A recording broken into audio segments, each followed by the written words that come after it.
विष्णुं शशिवर्णं चतुर्भुजं प्रसन्नवदनं ध्यायेत् सर्वविघ्नोपशान्तयेत्। गुरुर्ब्रह्मा गुरुर्विष्णुः गुरुर्देवो महेश्वरः गुरुः साक्षात् परं ब्रह्म तस्मै श्रीगुरवे नमः।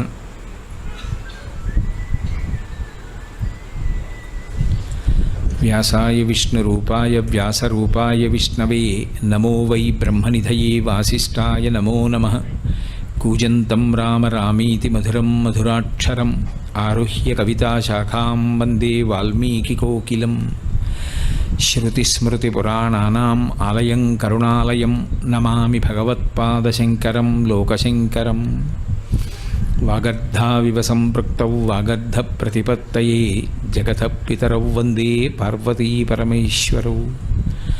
सूक्तिं समग्रेतु न स्वयमेव लक्ष्मीः श्रीरङ्गराजमहिषी मधुरैः कटाक्षैः। वैदग्ध्यवर्णगुणगुम्भनगौरवैर्यां कण्डूलकर्णकुहराः कवयोधयन्ति। हैमोर्ध्वपुण्ड्रमजहन्मकुटं सुनासं मन्दस्मितं मकरकुण्डलचारुगण्डं। बिम्बाधरं बहुलदीर्घकृपाकटाक्षं श्रीवेङ्कटेशमुखमात्मनि सन्निधत्ताम्। विमलपटी कमलकुटी पुस्तकरुद्राक्षसस्तहस्तपुटी कामाक्षी पक्ष्मलाक्षी कलितविपञ्ची विभासि वैरिञ्ची। मनोजवं मरुततुल्यवेगं जितेन्द्रियं बुद्धिमतां वरिष्ठं वातात्मजं वनरयूथमुख्यं श्रीरामदूतं शिरसा नमामि। आपदामपहर्तारं दातारं सर्वसम्पदां लोकाभिरामं श्रीरामं भूयो भूयो नमाम्यहम्। हरिः ओं। परमेश्वरस्वरूपैन सभకు नमस्कार।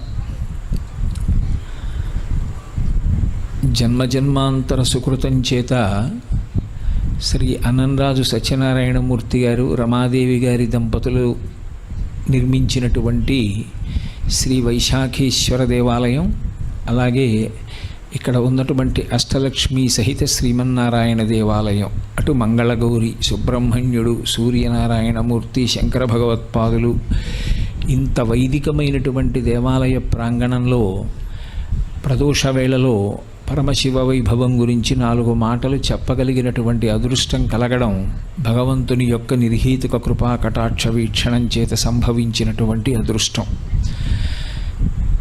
శివ అనేటటువంటి నామము సర్వకాలముల యందు అవసరము అని ధూర్జటి నిర్ధారణ చేస్తాడు. శ్రీకాళహస్తీశ్వర శతకం చేస్తూ ఆయన ఒక మాట అంటాడు.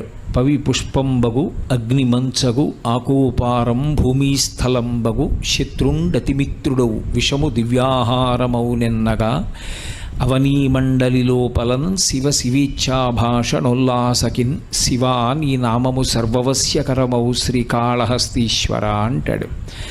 ఆ శివనామాన్ని పట్టుకున్నటువంటి కారణం చేత ఎప్పుడూ నోట్లో శివ శివ శివ శివ అనేటటువంటి నామము తిరుగుతున్నటువంటి కారణం చేత పవి పుష్పంబగు వజ్రాయుధం కూడా పుష్పంగా మారిపోతుంది. అగ్ని మంచగు అగ్నిహోత్రం మంచులా చల్లగా అయిపోతుంది. ఆకూపారం భూమిస్థలంబగు సముద్రం కూడా భూమిగా మారిపోతుంది. శత్రుండతిమిత్రుడవు శత్రువు కూడా పరమమిత్రుడుగా మారిపోతాడు. విషము దివ్యాహారమవు విషము దివ్యమైనటువంటి ఆహారంగా మారిపోతుంది. కాబట్టి శివ నీ నామము సర్వవస్యకరమవు, దేశము కాలము అన్న రెండిటితో సంబంధం లేకుండా శివ మీ నామము సర్వకాలములయందు ఎల్లజనులకు అవసరమే. ఆ శివనామము నాలుక మీద నర్తించాలి అని కోరుకుంటాడు. ఆ శివస్వరూపం 63 లీలామూర్తులుగా ఉంటుంది. 63 లీలామూర్తులు ప్రధానమైనటువంటిది లింగరూపం. ఈశ్వరుడికి ఉన్నటువంటి రూపాలలో లింగస్వరూపం అత్యంత ప్రాధాన్యత వహించినటువంటి స్వరూపం. దాన్ని అరూపరూపి అని పిలుస్తారు. ఎందుకంటే ఒక రూపము ఉన్నది అనాలి అంటే కరచరణాదులతో కూడుకుని ఉన్నదైతే రూపము ఉన్నది అంటారు. ఇప్పుడు అక్కడ ఉన్న నారాయణమూర్తిని చూసామనుకోండి, ఆయన కాళ్ళు చేతులు అన్నీ కనపడుతుంటాయి, అప్పుడు ఒక రూపం ఉన్నది అంటాం. శివాలయంలోకి వెళ్ళామనుకోండి, అక్కడ రూపం ఉన్నదా అంటే ఒక లింగస్వరూపం ఉన్నది. రూపము లేదా అంటే కాళ్ళు చేతులతో కూడినటువంటి మూర్తి లేడు, కాళ్ళు చేతులతో ఉన్నటువంటి మూర్తి లేడు, కానీ ఒక రూపం మాత్రం ఉంది. ఇది అరూప రూపము అంటారు. రూపము ఉన్నదా రూపము లేదా అంటే ఉన్నదని చెప్పడం కుదరదు, లేదని చెప్పడం కుదరదు. అలా ఉన్నటువంటి రూపమేదో దాన్ని లింగరూపము అని పిలుస్తారు. ఈ లింగరూపము అసలు ఎవరైనా ప్రతిష్ఠ చేశారా? ఈ లింగరూపం తనంత తాను ఆవిర్భవించిందా? అది స్వయంభువ?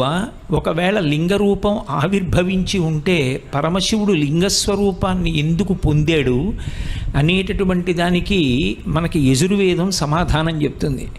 రుద్రాధ్యాయము అని ఆ రుద్రాభిషేకం చేసేటప్పుడు ఏ మంత్రాల్ని అనుసంధానం చేస్తామో ఆ రుద్రాధ్యాయానికి ప్రారంభంలో ఒక ప్రార్థనా శ్లోకం ఒకటి చెప్తారు, దాన్ని ధ్యాన శ్లోకము అంటారు. యథార్థానికి అభిషేక ప్రక్రియ ప్రారంభం చేసే ముందు అలా మనసులో దర్శనం చేసి తర్వాత అభిషేకం ప్రారంభించండి అని. ఆపాతాళ నభస్థలాంత భువన బ్రహ్మాండమా విస్ఫురత్ జ్యోతిస్ఫాటికలింగమౌళి విలసత్పూర్ణేందు వంతామృతై అస్తోకాప్లుతమేకమీశమనిశం. అటువంటి రూపం ఏది ఉందో అటువంటి దాన్ని ధ్యాయేత్, దాన్ని ధ్యానం చెయ్యండి. ఆ రూపం ఎలా ఉన్నది అంటే ఆపాతాళ నభస్థలాంత భువన బ్రహ్మాండమా విస్ఫురత్. అది పాతాళలోకం కన్నా కింద నుండి బ్రహ్మాండములు పైకి ఎక్కడ ఉన్నాయో అక్కడ వరకు విస్ఫురత్ జ్యోతిస్ఫాటికలింగమౌళి విలసత్పూర్ణేందు వంతామృతై. ఆ లింగస్వరూపం ఆకాశాన్ని కూడా దాటిపోయి బ్రహ్మాండములను కూడా దాటిపోయి ఆ పైన ఎక్కడ వరకు ఉంది అంటే చెప్పడం సాధ్యం కానంత ఎత్తు వరకు పెరిగిపోయి ఉన్నది. అది జ్యోతిస్ఫాటికలింగ, అది జ్యోతిర్లింగమై ఉన్నది. స్ఫటికలింగమై ఉన్నది.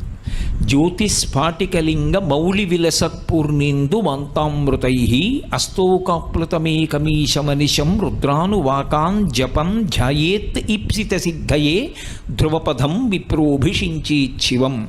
బ్రహ్మాండవ్యాప్తదేహాభసిత హిమరుచాభా సమానా భుజంగై కంఠే కాళాః కపర్దాః కలిత శిశికళశ్చండకోదండహస్తా త్రక్షా రుద్రాక్షమాలా సులలిత వపుషశాంభవామూర్తిభేదాః రుద్రాశ్రీ రుద్రసూక్త ప్రకటిత విభవాన ప్రయచ్చస్తు సౌఖ్యం అని. అది స్ఫటికలింగమై అంతవరకు వ్యాపించిపోయి ఉంది. అది ఎక్కడ వరకు ఉంది ఎవ్వరికీ తెలియదు. శివస్వరూపంలో ఉండేటటువంటి అద్భుతం ఏమంటే ఆ శివలింగముగా శివస్వరూపం ఉంటే దాని మీద ఉన్నటువంటి చంద్రబింబం పూర్ణచంద్రబింబం ఉంటుంది. ఆ పూర్ణచంద్రబింబం నుంచి ఎప్పుడు సుధావృష్టి పడుతూ ఉంటుందంటే అమృత బిందువులు పడుతూ ఉంటాయి. ఆ అమృత బిందువుల చేత ఈ శివలింగం అంతా తడిసిపోయి ఉంటుంది. అమృతము చేత తడిసిపోయినటువంటి శివలింగాన్ని, ఆ స్ఫటికలింగాన్ని ఒక్కసారి ఇలా రెండు చేతులతో ముట్టుకున్నారనుకోండి, చేతులు జిల్లుమనేటంత చల్లగా